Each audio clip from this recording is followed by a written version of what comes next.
Praise the lord. యేసుక్రీస్తు నామములో మీ అందరికీ నా వందనాలు తెలియజేస్తున్నాను. ప్రతిదినము ప్రభువుతో అన్న యొక్క కార్యక్రమాన్ని ప్రార్థన చేసుకుని ప్రారంభించుకుందాం. మా ప్రియ పరలోకపు తండ్రి, వందనాలు, స్తుతులు, స్తోత్రాలు నాయన. ఈ ఉదయకాల సమయం మమ్మల్ని సజీవులుగా నిద్రలేపి మీ పాదాల దగ్గర కొద్ది సమయం ఈ రీతిగా గడపడానికి మీరు మాకు ఇచ్చిన ఈ గొప్ప భాగ్యానికై మీకు వందనాలు. ఆయన మీ యొక్క మెల్లనైన స్వరంతో మాతో మాట్లాడి మమ్మల్ని బలపరచమని, స్థిరపరచమని యేసుక్రీస్తు నామములో ప్రార్థించి వేడుకున్నాను తండ్రి, ఆమేన్. ఈ యొక్క ఉదయకాల సమయంలో మానవుడు ఎంత విలువైన వాడో మనము అర్థం చేసుకోవాల్సిన వారంగా ఉంటా ఉన్నాం. నువ్వైనా సరే, నేనైనా సరే, ఈ లోకంలో పుట్టిన ప్రతి మనిషి కూడా చాలా విలువైన వాడు. సో ఎందుకు మానవుడు అంత విలువైన వాడు అంటే, దేవుని దృష్టిలో మానవుడు చాలా ప్రత్యేకమైన వాడు. ఎంత ప్రత్యేకమైన వాడంటే, దేవుడు మానవుని కోసం ఏదైనా చేయడానికి సిద్ధపడిన పరిస్థితి ఉంటా ఉంది. దేవుడు మానవుని కొరకై తన ప్రాణమును పెట్టడానికి కూడా ఇష్టపడ్డాడు అంటే, మానవుడు దేవుని దృష్టిలో ఎంత విలువైన వాడో, దేవుని దృష్టిలో ఎంత విలువ కలిగిన వాడో మనం అర్థం చేసుకోవచ్చు. కాబట్టి మానవుణ్ణి దేవుడు అంతగా ప్రేమించిన వాడిగా ఉంటా ఉన్నాడు. అందుకనే మానవుడు చాలా విలువైన వాడు. మీరు శ్రేష్ఠులు అని దేవుడు చెబుతా ఉంటా ఉన్నాడు. ఎందుకు మనం అంత విలువైన వారము అంటే, దేవుడు సర్వలోకాన్ని కూడా తన నోటి మాట చేత సృష్టించి మానవుని మాత్రము తన యొక్క స్వారూప్యములో తనకు ఇష్టపూర్వకంగా తన చేతులతో, స్వహస్తాలతో ఆయన తయారు చేసిన వాడిగా ఉంటా ఉన్నాడు. కాబట్టి మానవుని పట్ల అంత ఇష్టము దేవుడికి ఉంటా ఉంది. మానవుడు అంటే అంత విలువ దేవుడు అందుకే చూపిస్తా ఉంటా ఉన్నాడు, అంత విలువైన వాడిగా చూస్తా ఉంటా ఉన్నాడు. అయితే మానవుని యొక్క విషయాన్ని మనం కొద్దిగా ఆలోచన చేస్తే, సకల జీవకోటిలో శరీరము, ప్రాణము ఈ రెండు మాత్రమే ఉంటా ఉన్నాయి. మానవుడి విషయంలో అలా కాదు. దేవుడు శరీరముతోనూ ప్రాణముతోనూ అలా వదిలేదు. దేవుడు ఏం చేశాడంటే తన ఆత్మను మనకు అనుగ్రహించాడు. ఆది కాండంలో మనం చూస్తే, ఆది కాండము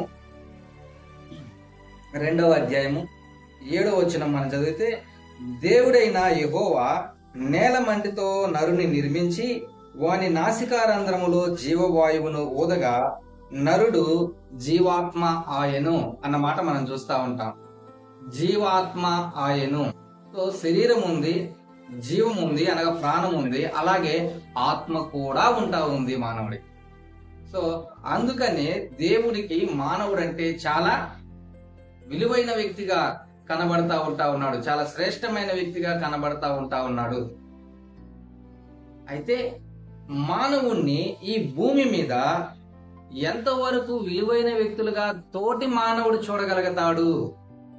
దేవుడు కాదు. తోటి మానవుడు ఎంతవరకు చూడగలుగుతాడు అంటే, తన శరీరములో నుంచి, ఒక మానవుని యొక్క శరీరములో నుంచి దేవుడు అనుగ్రహించిన ఆత్మ బయటకు పోయేంత వరకు విలువ కలిగిన వాడు. దేవుడు అనుగ్రహించిన ఆత్మ బయటికి వెళ్ళిపోయిన తర్వాత ఇంకా ఈ దేహానికి ఏమాత్రం కూడా విలువ ఉండదు.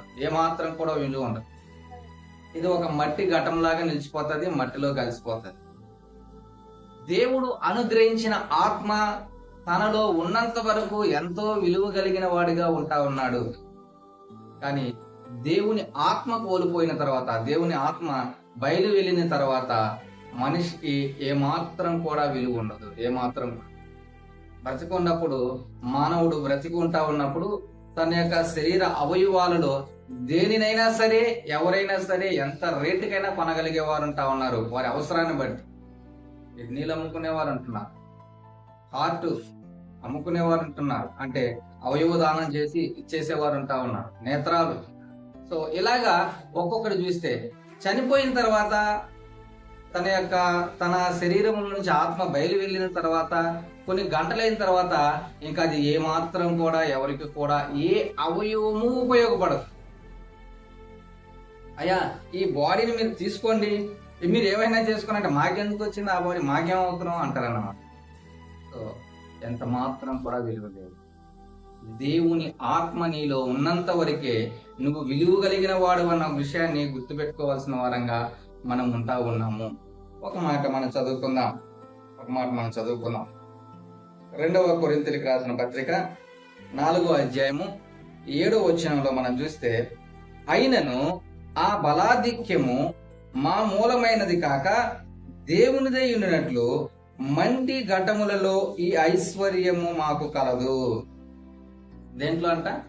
మంటి ఘటములలో ఈ ఐశ్వర్యము మాకు కలదు.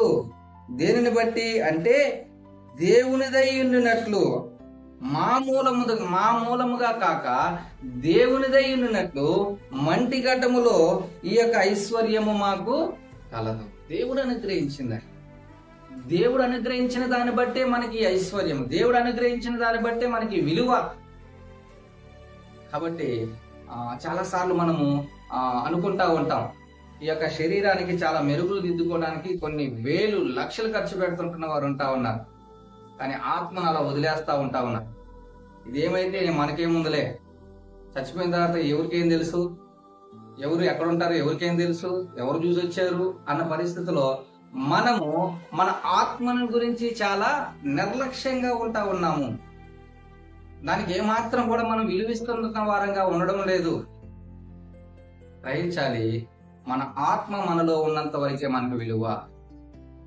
ప్రియమైన సహోదరుడా సహోదరి, ఈ ఐశ్వర్యము నీకు ఎలా వచ్చిందంటే ఆయన దయ వల్ల వచ్చింది, ఆయన వలన కలిగినదిగా ఉంటా ఉంది. సో నువ్వు ఈ లోకంలో ఎంత సంపాదించుకున్నా, ఎంత ఏం చేసినా, నీ ఆత్మను నువ్వు పోగొట్టుకుంటే ఏమాత్రం కూడా నీకు ఉపయోగం ఉండదు, ఏమాత్రం కూడా నీకు ప్రయోజనం ఉండదు. ఒక మాట మనం చదువుకుందాం. మరొక మాట మార్కు సువార్త 8వ అధ్యాయము 36వ వచనాన్ని మనం చదువుకుంటే, ఒకడు సర్వలోకమును సంపాదించుకొని తన ప్రాణమును పోగొట్టుకొనుట వానికేమి ప్రయోజనము. సో అంతా సంపాదించుకొని అన్ని చేసుకొని ఆహా ఓహో అనుకొని నీ ప్రాణమును నువ్వు పోగొట్టుకున్న తర్వాత ఏమాత్రము కూడా అది ఉపయోగం ఉండదు.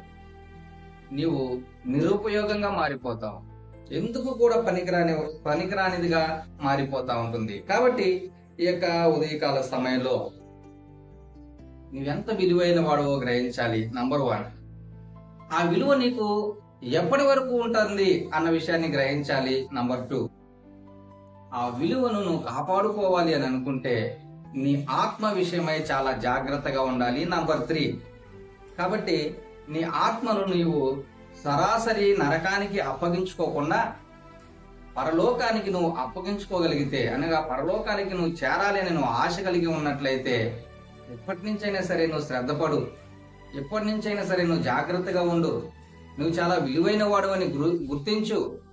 ఆ విలువ నీలో ఉంటున్న దేవుడు అనుగ్రహించిన ఆత్మను బట్టి అన్న విషయాన్ని నువ్వు అర్థం చేసుకున్న వాడుగా, గుర్తించిన వాడుగా దాని విషయమై చాలా జాగ్రత్తగా పరిరక్షించుకుంటూ మరి నువ్వు ఉండవలసిన వాడుగా ఉంటా ఉన్నావు. కాబట్టి ఉదయకాల సమయంలో ఇప్పటి వరకు ఒకవేళ నిర్లక్ష్యంగా ఉన్నట్లయితే జాగ్రత్త పడు. దేవుడు మనలో ఉంచిన ఆత్మ విషయమై జాగ్రత్త పడదాం. నరకానికి మనం వెళ్ళకుండా, మన ఆత్మ చేరుకోకుండా పరలోకానికి చేరుకునేటట్లుగా ఇప్పటి నుంచి మంచి వ్యక్తులముగా, మంచి ప్రవర్తన కలిగిన వారంగా, దేవాతి దేవుని చేత పాప క్షమాపణ పొందుకున్న వారంగా, రక్షణలోకి వచ్చిన వారంగా మనం ఉండాలని దేవుడు ఆశపడతా ఉంటున్నాడు, కోరుకుంటా ఉన్నాడు. కాబట్టి అలాంటి జీవితము, అలాంటి స్థితి, అలాంటి విలువైన మరి భవిష్యత్తు నీకు కావాలని నువ్వు కోరుకుంటున్నట్లయితే ఉదయకాల సమయంలో చిన్న ప్రార్థన చేసుకో. ప్రభువా, నేను ఎప్పటి వరకు నిర్లక్ష్యంగా ఉన్నా, ఇక మీదట శ్రద్ధ కలిగిన వ్యక్తిగా ఉంటాను, నాకు సహాయం చేయని దేవుడు సహాయం చేయండి. ప్రార్థన చేసుకుందాం. పరిశుద్ధుడైన తండ్రి, ప్రేమ కలిగిన మా దేవ, మీకు వందనాలు నాయన. ఉదయకాల సమయంలో మీరు మాతో మాట్లాడుతూ వస్తున్న మాటకే ఉన్నాను.